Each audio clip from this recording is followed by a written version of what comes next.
नमस्कार, आप देख रहे हैं आज तक डिजिटल और मैं हूं आपके साथ अनूप आकाश वर्मा और मेरे साथ हैं क्राइम तक के डिप्टी एडिटर चिराग बूटी। चिराग, बहुत बहुत स्वागत है आपका।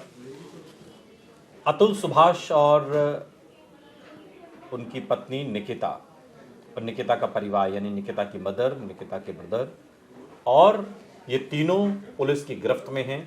इनसे पूछताछ हो रही है और अतुल सुभाष खुदकुशी केस पर ये हम लगातार जो सीरीज कर रहे हैं उसी कड़ी में ये एक और वीडियो आपके सामने है और आज हम जिक्र करेंगे, क्योंकि अभी तक जो पक्ष आपने सुना है वो अतुल सुभाष का 1 घंटे से ज़्यादा का वो वीडियो जो खुदकुशी से पहले उन्होंने बनाया था, या फिर वो लंबा चौड़ा जो खत उन्होंने छोड़ा अपने मरने के बाद, खुदकुशी करने के बाद, सुसाइड नोट, जिसमें उन्होंने सिलसिलेवार बिंदुवार हर एक पक्ष अपना उसमें रखा था। और तभी से ये बात हो रही थी कि अब निकिता का इसमें क्या कहना है, निकिता का वर्जन क्या है, उनका पक्ष क्या है, निकिता पर जो आरोप पति अतुल सुभाष ने लगाए हैं उस पर उनका क्या जवाब है। इसमें जवाब तो नहीं, लेकिन निकिता ने कुछ सवाल पूछे हैं, पुलिस ने जो पूछताछ की है उसके माध्यम से जो निकल कर आया है। और चिराग, उन आरोपों पर मैं चाहूँगा कि आप सिलसिलेवार एक एक आरोप, 9 आरोप वो हैं, उन पर आप अपनी बात रखें। 8 से 9 आरोप हैं। निकिता ने जो आरोप लगाया था कि अतुल ने शादी के बाद दहेज की मांग को लेकर मेरे साथ, मेरे भाई, मेरे पिता और मेरी माँ के साथ मारपीट की थी। मारपीट, ये फिजिकल वायलेंस किया गया था, ये आरोप है। इस आरोप पर आपने पूरा वीडियो अतुल सुभाष का देखा, आपने सुसाइड नोट पढ़ा। ये जो पहला आरोप है निकिता का, इस पर क्या वीडियो में कुछ कहीं से कुछ बिंदु जुड़ता हुआ दिखता है आपको? बल्कि उसने आरोप ये लगाया है कि 2021 सितंबर में उसकी मदर के साथ मारपीट की गई थी और उसने बाकायदा इस बाबत कंप्लेंट की थी बेंगलोर पुलिस को, जब वो घर पर नहीं था। किसने की थी? निकिता ने तो ये आरोप लगाया। और ये जो आरोप है इस पर उसका कहना है कि दहेज की जो बात कही जा रही है बार बार, मेरी तो 40 लाख खुद ही इसने बोला है कि एनुअल इनकम थी, एक टाइम पर 80 लाख बोला है, तो मैं क्यों 10 लाख का दहेज दूंगा। बल्कि उल्टा उसने कहा कि इन्होंने तो एक्सटॉर्ट किया पैसा, इन्होंने मेरे से जो है वो सर्टेन अमाउंट लिया और उसके बाद वो वापस नहीं किया। ये तमाम आरोप अतुल ने खुद लगाए, अपनी वीडियो में तमाम बातें बोली हैं, ये वाली बातें। और सवाल ये उठता है कि बहुत ज़्यादा जब दबाव डाला गया अतुल की तरफ से, तब पैसे कुछ वापस आए, और यही एक बहुत बड़ा ट्रिगर पॉइंट था जिससे कि जो निकिता का परिवार बहुत आहत हो गया था। क्योंकि पहले तो पैसे ही क्यों दिए, सब मुझे तो ये समझ नहीं आ रहा आज तक कि मैं आपसे पूछना चाहता हूँ, क्या आप अपने ससुराल में इस तरह से पैसे देंगे या कोई देगा? मतलब यूजुअली भाई अगर जरूरत रहेगी तो भाई, परिवार ही है ना दोनों, ठीक है, लेकिन सवाल ये उठता है ना कि पहले तो आपके पास इतना होना चाहिए कि वो जितनी वो डिमांड कर रहे हैं, पहली बात। दूसरी बात कि भाई वो सैलरी क्लास्ड है, सैलरी क्लास्ड के पास तो इतना पैसा नहीं होता, कोई बिजनेस तो वो चला नहीं रहा था अतुल। अब आप उससे पैसा मांग रहे हो और वो मुझे तो लगता है कि अगर मैं उसकी जगह होता, मैं बहुत क्लियर कट आपको बता रहा हूँ, मेरी अगर हैसियत होती, एक सर्टेन अमाउंट आप मांग रहे हैं भाई, मैं एक हर किसी का एक लेवल होता है, हर एक आदमी का, आपका भी एक लेवल है, मेरा भी लेवल है, हम इस तक दे सकते हैं कि अगर वो वापस भी ना आए तो हम भूल जाएं, कोई इशू नहीं है। लेकिन ये थोड़ी कि अपनी हैसियत से ज़्यादा हम पैसा किसी को पकड़ा देंगे। भाई 10-12 लाख से पकड़ा देंगे, होना भी तो चाहिए, होना भी चाहिए, सबसे बड़ी बात यह है। और अगर होना भी चाहिए तो फिर दिल भी चाहिए। ऐसा नहीं है कि हर कोई, मैंने ऐसे भी लोग देखे जिनके पास बहुत होता है लेकिन उनका दिल नहीं होता। तो कहने का मतलब है कि मुझे तो यही समझ नहीं आ रहा कि ये जो रिलेशनशिप जब 2019 में शादी हुई और उसके बाद ये किस तरह का रिलेशनशिप था कि इसमें एक मनी ट्रेल चल रही थी, इसमें एक पैसा मांगा जा रहा था बार बार और वो पैसा दिए जा रहा था। उल्टा होता है, हम तो अक्सर उल्टा देखते हैं कि ससुराल वालों से आप पैसे ले रहे होते हैं, कई केसेस में मैंने देखा, कई लड़के। ये तो उल्टा हो रहा है कि यहाँ तो पैसे वो, और क्या ऐसी मजबूरी थी वो पैसा दे रहा था, ही शुड हैव से नो। हालांकि उसने कई बार मना भी किया, लेकिन वो अब प्रेशर डाल रहे हैं उसके ऊपर, तो उसने पैसे जो है वो तो खुद कह रहा है कि मैंने दिए, तो दहेज की तो कोई बात ही नहीं। ये पहला आरोप। एक और आरोप है अतुल पर जो निकिता ने लगाया कि वो शराब पीकर मारपीट करता। देखिए, ये ऑब्वियसली कोई इसका प्रूफ है तो दीजिए, वो तो उसने भी ये बोला कि प्रूफ है तो दीजिए आप मुझे, मैं तो बल्कि ये इतना ही नहीं। इन आरोपों पर, मारपीट के आरोप तो अतुल सुभाष ने अपने वीडियो में निकिता पर ही लगाए हैं। हाँ, लगाए हैं, 2021 की बात मैंने आपको बताई जो लगाए हैं। अब ऐसा कोई अगर तो कंप्लेंट भी दर्ज हुई है, वही तो मैंने कहा कि अगर ऐसा कोई आरोप है तो कोई कंप्लेंट की, उसने ये बोला कोई कंप्लेंट की तो दिखाइए मुझे कंप्लेंट आप, कि अगर मैंने कोई ऐसा किया हो, कभी किया हो। कुछ भी नहीं है। 2021 में वो चली गई घर छोड़ के, उसके बाद तो उसका परिवार आया था झगड़ने के लिए, वो तो नहीं गया। ये तमाम बातें उसने बोली। ठीक है। एक और आरोप है अतुल पर कि उसने 10 लाख रुपए दहेज के लिए मांगे थे। वही जो मैंने आपको क्लियर किया। जिसका जवाब अतुल ने कहा कि मैंने तो खुद उल्टा इतने पैसे दिए और 10 लाख रुपए मैं क्यों मांगूंगा। एक और अतुल पर आरोप है कि उसी की वजह से निकिता के पिता की मौत। ये भी बहुत क्लियर कट उसने बताया कि वो हार्ट पेशेंट थे, तो हार्ट पेशेंट थे, तो 2019 में उनकी डेथ हो गई थी अगस्त में। तो ऐसे में अब आरोप लग रहा है 2022 में। सवाल ये उठता है कि उनकी तो मेडिकल हिस्ट्री है पूरी। अब ये देखिए, अब ये उस समय अगर ऐसी सिचुएशन बनी कि पैसा मांगा गया और वो प्रेशर में आ गए, तो इसका कोई सबूत तो होगा नहीं। अब या तो सबूत होगा, कहीं की ईंट कहीं का रोड़ा। अब वही बात है। ठीक है। एक जो सनसनीखेज आरोप है अतुल पर निकिता ने जो लगाया है कि वो अपनी पत्नी के साथ अप्राकृतिक सेक्स करता था। ये तो उल्टा आरोप लगाया। आप सोचिए, ये तो आरोप अतुल की तरफ से लगाया गया है और ये कहा गया वो कोरियन मूवी देखती थी, ड्रामास देखती थी और वो कहती थी तुम कोरियन जैसे बन जाओ। और बल्कि उसने थोड़ा सा इसको एलैबोरेट भी किया कि भाई वो अननेचुरल सेक्स तो वो डिमांड करती थी। जब उसने मना किया तो इनके जो सेक्सुअल रिलेशनशिप थे, जो फिजिकल रिलेशनशिप थे, वो भी खराब हो गए थे, जिसमें फिजिकल नहीं होते थे। तो इस वजह से भी तनाव होता था हस्बैंड वाइफ में। ये भी एक मुद्दा होता था कि भाई उनकी रिलेशन अच्छे नहीं थे, क्योंकि इससे मेंटली भी आपको सुकून नहीं मिल रहा, तो आप ऑब्वियसली टिप्स रहती थी बहुत ज़्यादा। तो ये इशू तो था ही। ये तो उल्टा आरोप लगाया बल्कि इसमें अतुल ने। अतुल पर आरोप है कि जब उसका बच्चा पैदा हुआ उस वक्त उसने अच्छे अस्पताल में इलाज नहीं करा। अब देखिए, ये अतुल का कहना है कि वो तो बेस्ट ट्रीटमेंट के लिए लेकर गया था। हमने वीडियो में भी बात बताई, 2.5 से 3 लाख खर्चा आया था। तो ये तो आरोप का क्या इसका, वो कह रहे हैं मेरे पास मेडिकल इसके डॉक्यूमेंट्स भी आप देख लीजिए, बिल देख लीजिए। अस्पताल में इलाज नहीं कराया, ये कैसे मतलब? अच्छे अस्पताल के अच्छे तो नगर निगम में भी होते हैं, जो सरकारी अस्पताल हैं, प्राइवेट में भी होते हैं बहुत है। मतलब अच्छे अस्पताल की क्या क्या डेफिनेशन है? मतलब क्या न्यूयॉर्क ले जाना था? पता नहीं क्या। अब ये आरोप है, तो ये अजीब सा ही आरोप है, क्योंकि इसमें तो उसने क्लियर कर दिया है, बिल्स प्रोड्यूस कर दिए हैं।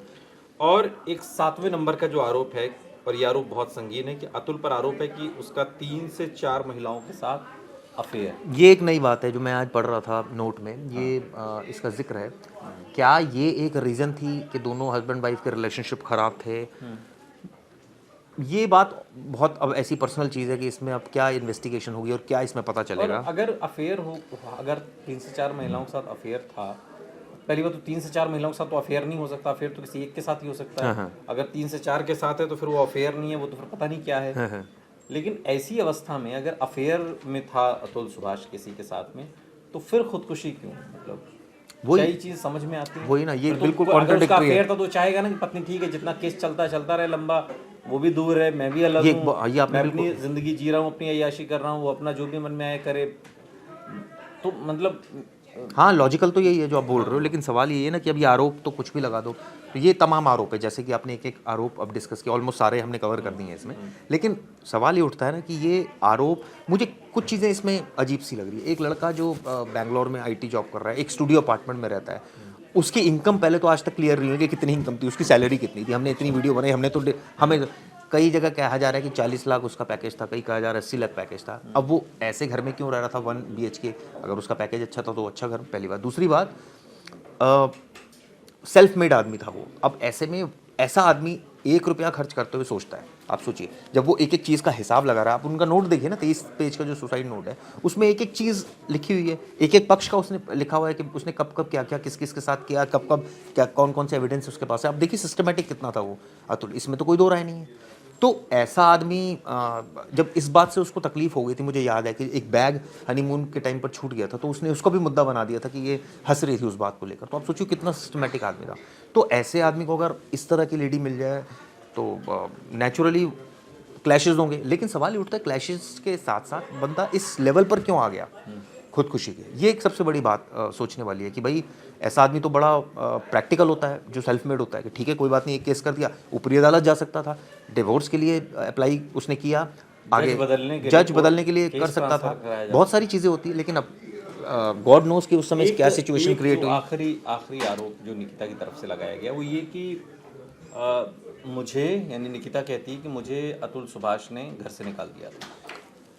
बल्कि वो तो कहती है कि वो खुद गई थी, वो रोक रहा था। कोरोना की दूसरी लेयर थी उस समय जब आ गई थी 2021 में, ये रोक रहा था, लेकिन वो उसकी मदर भी आ गई थी। अब वो नहीं रहना चाहते थे, रीज़न क्योंकि वो पैसों की डिमांड कर रहे थे। इसने साफ मना कर दिया था कि मैं पैसे नहीं दूंगा, तो इस बात को लेकर टिफ हो गई थी घर में कि भाई पैसे, और बल्कि ये कहा जा रहा था कि जो सैलरी उसकी आएगी हम उसमें एडजस्टमेंट करेंगे। 50 लाख की डिमांड उस समय की गई थी क्योंकि प्रॉपर्टी इनको खरीदनी थी, इनको नई प्रॉपर्टी लेनी थी, तो अब उसमें पैसे लगने थे। तो अब उसने कहा मैं नहीं दे सकता पैसे, क्योंकि मैं ऑलरेडी आपको दे चुका हूँ इतने पैसे, उसका तो कोई आपने रिटर्न नहीं किया आज तक। बल्कि इसकी मदर कह रही थी कि वो 50 लाख को हम सैलरी में एडजस्ट करेंगे, तो उसने कहा साफ मना कर दिया। तो इस बात से लेकर और टिफ हो गई थी। आप देखिए ना रिलेशनशिप कितना ख़राब चल रहा है, झगड़े हो रहे हैं, बच्चा अगर साथ में है तो उसके काम इसको करने पड़ रहे हैं, नौकरी ये कर रहा है, ऊपर से इसमें सेल्फ मेड भी मुझे आदमी एक है, चीज़ लेकिन आप इमोशनल मुझे फैक्टर भी इस है। पूरी कहानी में मुझे एक चीज़ समझाइए। मुझे ऐसा लगता है कि या तो दोनों या दोनों में से कोई एक, कुछ साइको इश्यूज भी आपको समझ में आ रहे हैं क्या इस पूरी पूरी हिस्ट्री में जो इस दौरान हुआ है 3 से 4 सालों के बीच में? देखिए मैं चाहे वो कोई कोरियन चीज़ों को लेकर बातचीत हो, या फिर यहाँ हर एक छोटी छोटी चीज़ को पकड़ने की बात हो, मतलब लाइक हड्डी फेंक दी ये भी है, या फिर बैग छूट गया, या और जो खर्चे हैं, बहुत सारे लोगों की खर्चा करने वाली बीवियाँ होती हैं, तो सब जो है मतलब मैं इस एंगल से समझने की कोशिश कर रहा हूँ इस पूरे मामले में। नहीं, मुझे जो इस चीज़ में समझ एक चीज़ आ रही है कि एक सेल्फ मेड आदमी तो था वो, इसमें तो कोई दो राय नहीं। और सेल्फ मेड आदमी के साथ साथ उसने अपनी वीडियो में भी बात बोली है कि मेरी एज बहुत कम है, लेकिन मुझे कंपनी में मेरा प्रोफाइल बहुत अच्छा है। मतलब कंपनी में उसको अच्छा ट्रीट किया जाता था क्योंकि इंटेलिजेंट था। जब इंटेलिजेंट, इसकी वाइफ भी MBA फाइनेंस थी। अब जब ये भी इंटेलिजेंट है, ये तो AI इंजीनियर था, तो ऐसे में एक शख्स जब इतना इंटेलिजेंट है और सेल्फ मेड है, घर वालों से अलग रह रहा है, तो वो सेल्फ डिपेंडेंट बहुत ज़्यादा हो जाता है, और फिर उसमें एक कॉन्फिडेंस अलग लेवल का होता है, अच्छा। क्योंकि वो सब काम खुद करने पड़ रहे हैं आपको। अब आपको शादी भी आपने की है, तो आप सब कुछ एक एक चीज़ आप मैनेज कर रहे हैं, घर की बिजली पानी से लेकर राशन से लेकर बच्चे के दूध से लेकर फैमिली प्लानिंग से लेकर पार्टी से लेकर ऑफिस से लेकर सारी चीज़ें आपको मैनेज करनी पड़ती है एज अ हस्बैंड आपको, क्योंकि उस समय मदद करने वाला आपका कोई नहीं है, ना मदर है ना फादर है, आप दूर रह रहे हैं फादर मदर से। तो ऐसा आदमी kind of very practical also and very emotional also. ऐसा नहीं है कि वो प्रैक्टिकल है तो वो इमोशनल नहीं है। देखिए इस एस्पेक्ट में वो टूट गया एक टाइम के बाद, और वो इस तरह से टूट गया कि उसको लगा कि भाई अब शायद ज़िंदगी देना ही सबसे बेस्ट तरीका है, क्योंकि यहाँ तो सब बिक चुका है। उसको लगा जुडिशरी बिकी हुई है, मेरे ऊपर केस पे केस होते जा रहे हैं, और अब मैं क्या करूँ ऐसी सिचुएशन में, कोई मेरी हेल्प तो कर नहीं रहा है, मुझे फंसाया जा रहा है और मेरे पैसे ऐंठे जा रहे हैं, और मुझे लगता है जब मैं ही मर जाऊँगा तो फिर पैसे का जो ट्रेल है वही ख़त्म हो जाएगा, मेरे माँ बाप को नहीं परेशान करेंगे, फिर ख़त्म हो जाएगा क्योंकि मैं ही मर गया। तो वो ये जो सोच थी, तो ये आदमी प्रैक्टिकल भी बहुत था, और एक तरह से आप देखिए एक टाइम के बाद ये आदमी टूट भी गया। नहीं तो यूजुअली इस तरह के आदमी टूटते नहीं है, मैंने देखा है, क्योंकि जो सेल्फ मेड होते हैं एक एक चीज़ वो मतलब उन्होंने खुद की होती है, तो ऐसे आदमी बहुत जल्दी हार नहीं मानते। शायद ये भी वजह थी कि इसने ये केस 3 साल चला तो शायद हार नहीं मानी इसने। अब देखिए 3 साल विदाउट फैमिली था। अब इसकी ड्रिंकिंग हैबिट के बारे में भी बताया। अब हमें तो पता नहीं, पीता नहीं था लेकिन या चिराग, हमने पति पत्नी के संबंधों पर बहुत बात की, लेकिन ये सुसाइड नोट या ये वीडियो सिर्फ पति पत्नी के संबंधों तक सीमित नहीं है। जज साहिबा पर भी इसमें एक आंच आती है, जांच के संकेत देती हुई। क्या उन पर भी कोई सवाल जवाब उठेगा, या उन पर भी कुछ हम देखेंगे? कुछ कोई प्रश्नवाचक चिन्ह तो चूंकि लगा है ना। देखिए हम नहीं कह रहे, ये तो वीडियो कह रही है, ये तो आरोप में जो नोट छोड़ा है वो कह रहा है।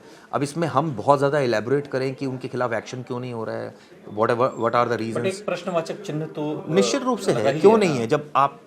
जब ये कहा जा रहा है, उसने एक एक चीज़ लिखी है ना, उसने डेट लिखी है, 2024 का वाकया लिखा है, कोर्ट के अंदर क्या हुआ था कि वो 5 लाख रुपए की डिमांड की गई, ये लिखा है। उसका जो पेशकार था वो पैसे मांगता था, ये लिखा है। ये लिखा है कि क्या क्या उसकी कॉन्वर्सेशन जज के साथ हुई थी, और उसने एंड में क्या ऑफर किया था, तमाम चीज़ें लिखी है। तो ये सब चीज़ें जब लिखी हैं तो ये ऐसा तो नहीं है कि ये चीज़ें ऐसी ही कोई हवा में लिखता जा रहा है कोई आदमी। मैं नहीं कह रहा कि देखिए सत्यता है नहीं है, लेकिन जांच तो होनी चाहिए जांच होनी इन तमाम चीज़ों की। जांच होनी चाहिए, तभी तो पता चलेगा, वरना तो फिर कोई भी आरोप लगा देगा। अगर बात सही है तो वो सामने आनी चाहिए, झूठ है तो फिर उसका भी पता चल जाएगा, लेकिन सत्य सामने आना बहुत ज़रूरी है।